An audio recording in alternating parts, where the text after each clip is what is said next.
real. Hi, friends. Igor here with you. This is my long-awaited second video about moving to Europe, specifically to Spain. In the first video, we told you about how my family and I moved from Ukraine to Spain. There were tears, drama. Back then, Sophia was only 3 months old, but now she's grown up. She's already 3 years old, and we can share our experience. Actually, I'm just joking. In the first video, we simply told the truth about how we ended up in Spain. And this video is about 7 things that amazed us during our first month living in Spain, from local habits to the strange culture of Siesta. If you're planning to move or you just enjoy funny stories from the lives of immigrants, you're definitely going to like this video. Thank you for your positive feedback on our first video. It was more of an introduction, but I had to make it. This video is already on the main topic of the channel. Don't forget to subscribe, and let's get started. Vamos! Subscribe to Real Expat Life Europe.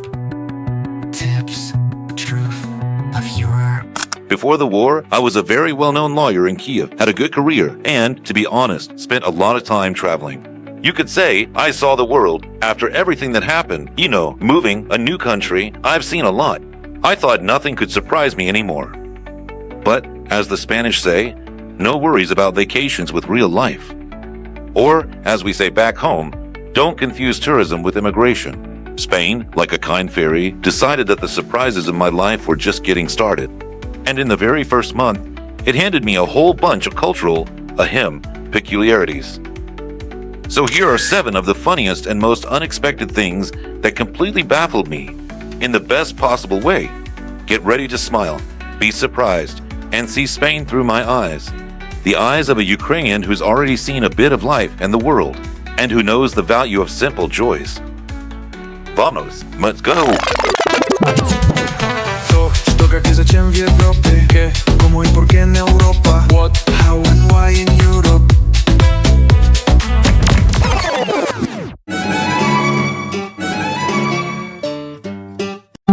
The first thing that surprised us was, of course, the Spanish greeting, kisses. We're usually pretty reserved, but here, it's 2 passionate kisses on both cheeks. For example, imagine I meet Angelina Jolie. What do you think happens? That's right, she kisses me on the cheek. By the way, if that actually happened, I'd probably already be acting in Hollywood. But unfortunately, it's just Photoshop. At least now you know exactly what it looks like. During the first few days, I felt like a character in a spy thriller, dodging, avoiding, afraid of crossing personal boundaries. After our initial restraint, Spanish kisses feel like a brotherhood of nations. But then I got used to it, got into the swing of things, and now I kiss everyone left and right myself. Now let's figure out where this tradition comes from. In Spain, kissing when you meet is a way to show friendliness and respect. This tradition is even called dos besos, 2 kisses. This gesture is used when meeting friends, family, and even acquaintances, reflecting friendliness and closeness. In fact, in Spain, this happens all the time. You just met someone, right away, smooch, smooch. You run into someone on the street, again, smooch, smooch. Usually it's 2 kisses, first on the left cheek, then on the right. But be careful. If you get the order wrong, it can lead to an awkward situation. Imagine you lean to the left and your companion goes to the right, and... By the way, do you know who else loved kissing in public? Leonid Ilyich Brezhnev.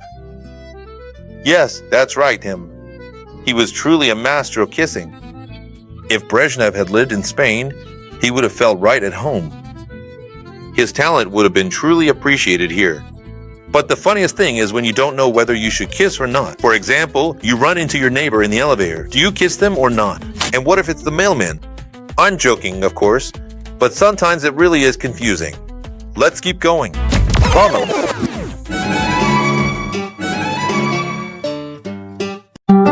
As a typical Kiev resident used to the frantic pace of the capital, I used to think Siesta was just for lazy tourists. You know how they say, stereotypes. But it turns out, stereotypes don't come out of nowhere. In Spain, Siesta is sacred. At 1 in the afternoon, the cities just freeze.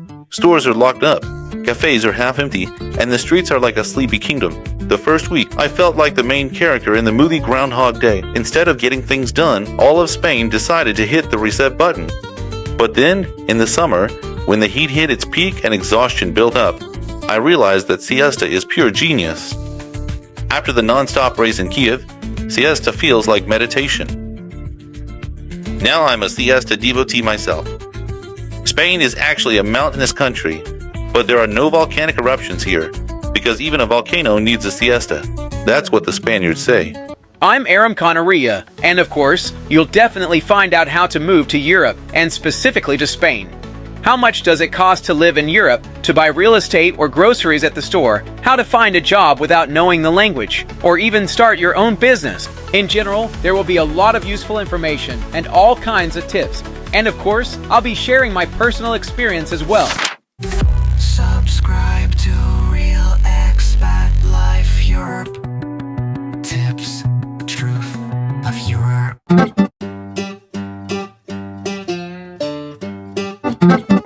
Number 3 is, of course, the famous Spanish punctuality, or rather, the complete lack of it.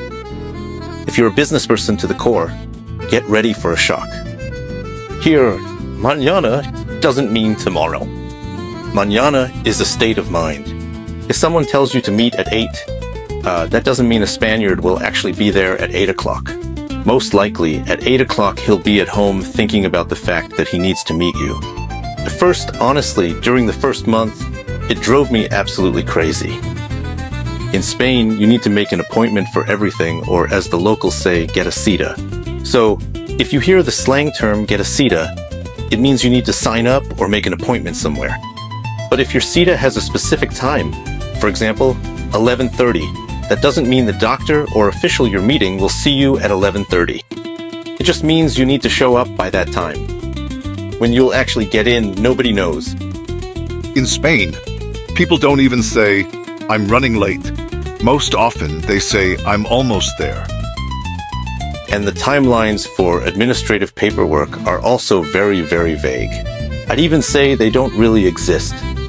For example, how long do you think it takes to exchange Ukrainian driver's licenses for Spanish ones? You'll never guess. A year. Yes, there are cases where people have turned in their Ukrainian licenses, but still haven't received their Spanish ones. And a year has already passed, and I still don't have a license. Here, time seems to flow differently altogether. It's like it just stops. Nobody's in a hurry to go anywhere. For example, you could be driving down the street, and a Spaniard will stop because they spotted a friend, well, or an acquaintance on the sidewalk. He opens the window, they have a nice conversation, while everyone stands behind the car and no one honks.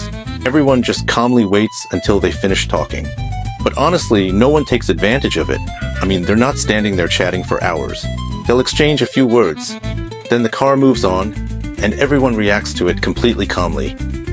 At first, of course, it was just really surprising, to put it mildly. But then I realized that you just have to get used to it and accept it as a local custom. And honestly, maybe that's one of the secrets to Spanish longevity. They simply don't rush anywhere.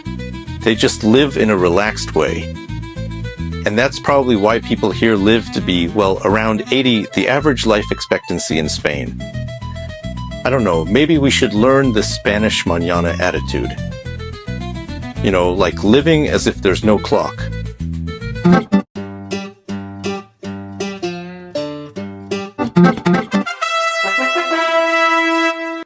Welcome to Madrid Fashion Week. Here, every day is a mix of boldness, elegance, and, well, total nonchalance. The fourth thing that surprised us, of course, is Spanish fashion. Now, let's talk about Spanish fashion. Not the kind where everyone's chasing brands or trends, but real Spanish fashion. And the main trend in Spanish fashion is knowing how not to stress about fashion. If you think Europe is all about Milan runways and Parisian chic, this is exactly what surprised us about Spain in our first month here. Do you know how people in Spain treat fashion? They don't. Back home, even going out to buy bread is a reason to put something on. In Spain, it's just a reason to leave the house. Maybe even in your pajamas, and maybe even at 3 in the afternoon. And that's totally normal. I thought everyone here dressed like insects in the city. Turns out, it's more like Pirates of the Caribbean. They created Zara so the whole world would chase trends. But as for themselves, Spanish fashion is something else. The first few days, I thought it was like back home. People judge you by your clothes, compare brands and cars. You know, like we say, showing off is worth more than money.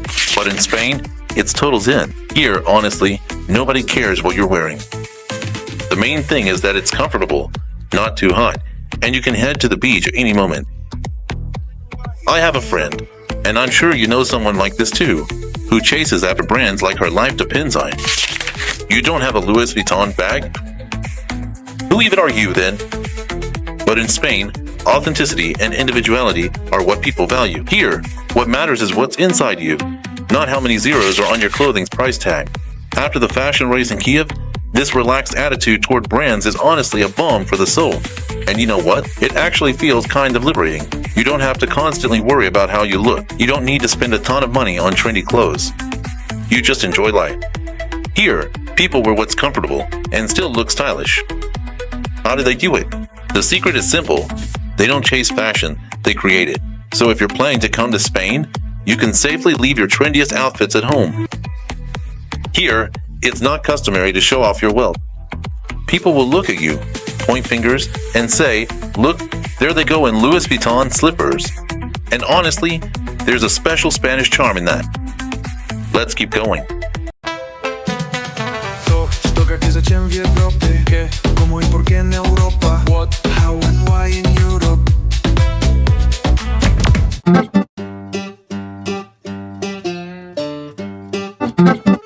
The first month is just constant amazement, and not just because of the siesta and the mañana attitude. You know what started it all? The prices for food. You can tell I love to eat.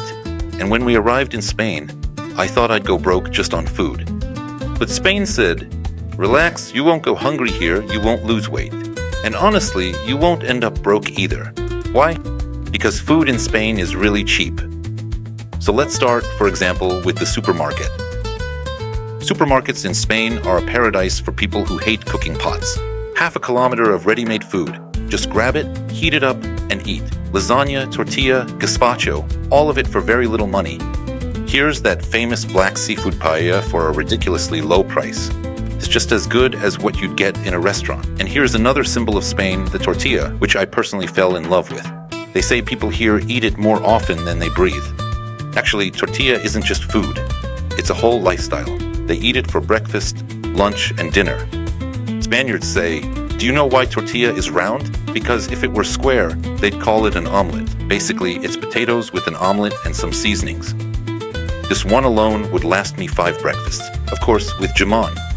In Spain, jamón isn't just meat, it's a fetish. You see it hanging in cafes, in stores, and even on your neighbor's balcony, like a chandelier. There's a Spanish joke that goes like this. Are you a vegetarian? Yes, but you eat jamón, right? Well, jamón, of course, it's special. A 1 kilogram lasagna. Even though it's not Spanish but Italian food, Spaniards really love it. It's ready-made, tasty, and cheap. This is our favorite lasagna, 5 cheeses. In the summer, of course, it's all about gazpacho. They say it's the Andalusians' way of drinking a salad. It's the local version of okroshka. Tomato juice, cold with spices, but man, it's tasty. Now, let's talk about restaurant food. Because in Spain, eating at a restaurant isn't a luxury, it's a way to socialize. Since restaurant prices are such that pretty much all Spaniards can afford to go out to eat. The average price for dinner is about 20 to 25 euros. And the average salary in Spain is around 1,500 to 2,000 euros. Salt por favor. Salt? Okay. Is this salt for me? Y with solo for you. Solo para mí, said the concierge. Only for me. This is Anya's favorite food, chipitos. You definitely don't need to spend hundreds of euros on food. Just eat and enjoy life. With tortilla or maybe black paella. I'm standing in line for churros. This is another Spanish thing that really surprised us. They're just a delicacy, fried sticks, but damn, they're tasty. Yummy, delicious treats. You get it? And Andre, well, She's just something else. Hold on a second. So, the first month in Spain surprised me with the food prices. Now I understand why Spaniards are so cheerful. You don't have to worry about how to save money on lunch. Life gets so much easier, and of course, the climate and the weather. Speaking of the weather, by the way,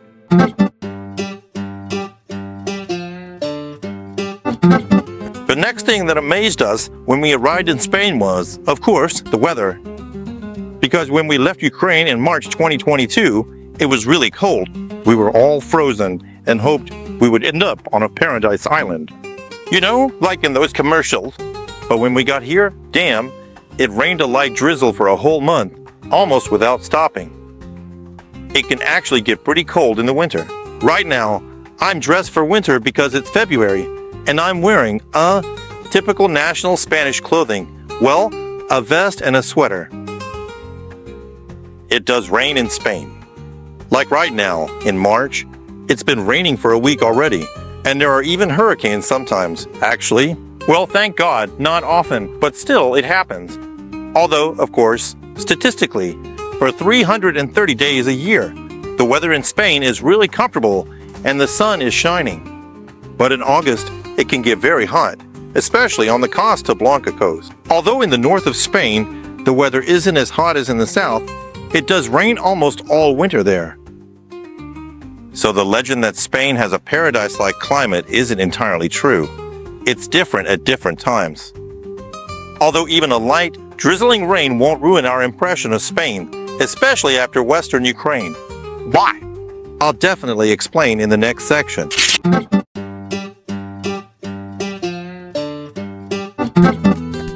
but you know what surprised us the most in the first month?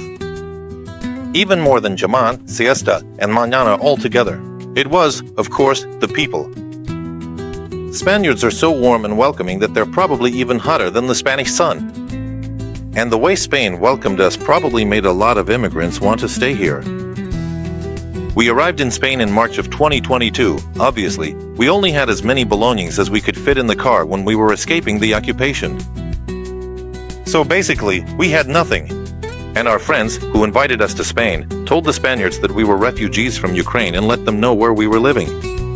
And within 3 days, we had everything we needed. Strangers who spoke to us in different languages, and many of them didn't even know our names, brought us new things, bags, boxes. Sophia had everything she needed, from socks to a crib. We were even given a high chair, which 3-month-old Sophia didn't need yet at the time. The Spaniard who brought it said, "It's okay, she'll grow into it," and left it with us. Basically, we ended up with almost a whole warehouse, a warehouse of humanity, compassion, and kindness. It felt like we had just arrived at the home of some very close relatives.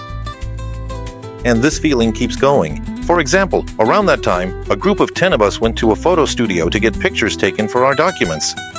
But Sophia had completely different plans. She had no intention of being photographed, and the young photographer spent 40 minutes jumping around her, dancing, and singing songs. Then I asked how much we all owed for the photos, and she replied, "You're from Ukraine. You don't owe anything." And that really got to me. I realized that this wasn't just a gesture, it was coming from the heart. That's just how things are done here. People just help, they smile from the heart. And you know, it was after this moment that I realized it's impossible not to love Spain.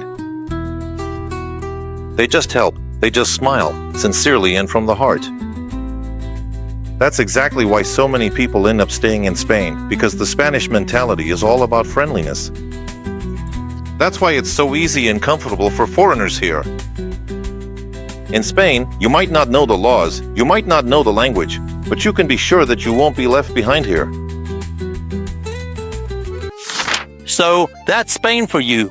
A country of lotteries. You never know what's coming. Maybe a siesta, maybe a fiesta, but there will definitely be a mañana. One thing's for sure, you'll never be bored here. You just have to wait a little bit. Or as the Spanish say, que sera, sera, whatever will be, will be. If you enjoyed this video, then, as Sophia says, subscribe to the channel. And don't forget to like the video, because that's the best way to thank us for our work, and to thank Spain for its friendliness and sunshine. And in just a week, we'll have a battle, Austria versus Spain, where we'll compare the two countries, where refugees are received better, where it's easier to adapt, how to find housing, and what the healthcare is like in each place. In short, as always, it's going to be fun and anything but boring. See you in a week. Что, как и зачем в Европе? What's, how, and why in Europe?